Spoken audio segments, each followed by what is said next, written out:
got something new. I didn't even know. Now you got to make me one, Brad. I'll make me you one. Okay. Well, the role of women in the workplace has changed a great deal because in the past 50 years, we've really grown. There are more ladies on the job. Many are taking the role of boss or supervisor. So how have we gotten to this point, and can we take it even farther?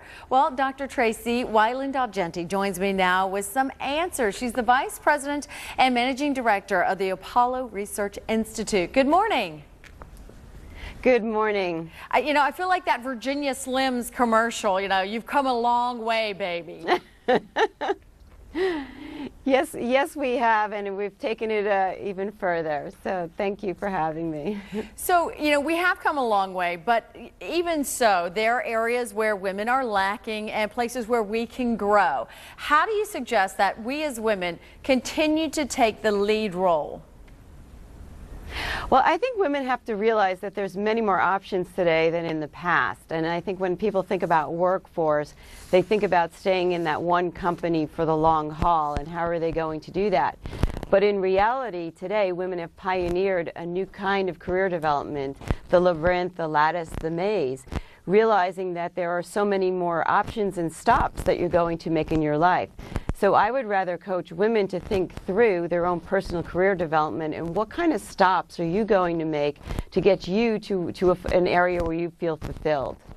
And we have more role models as women today than when you and I were, in elementary or high school, don't we?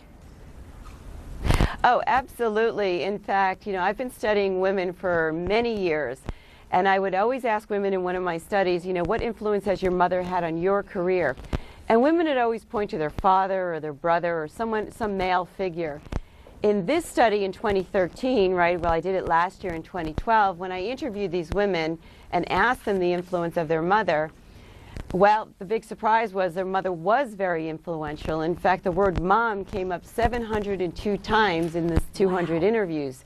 That's about 3 or 4 times per interview. Women are very influential, not only in the workplace, but in their own families.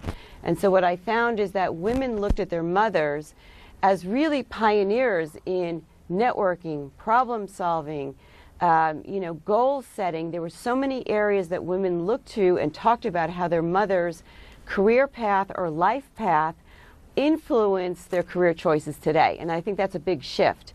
And this is a career pathing that the younger generation is embracing. I have 2 teenage daughters. What would you suggest that I tell them as they begin to explore careers? Well, few things. Number one, they have options. When I got out of school, there were only around 20,000 job options, which sounds like a lot, but today there's 35 job options, and there's going to be so many more when they get out. So they really need to understand all of the options in career development. Number 2, education. It's increasingly a requirement for so many jobs. In fact, our CXOs were saying that continuing education was one of the key things that leaders should think about and use, and that came out with men and women. Number 3, technology proficiency. Over 75% of the jobs in 2020 will have a technical component. So there's no doubt that they're going to have technology somewhere in their career.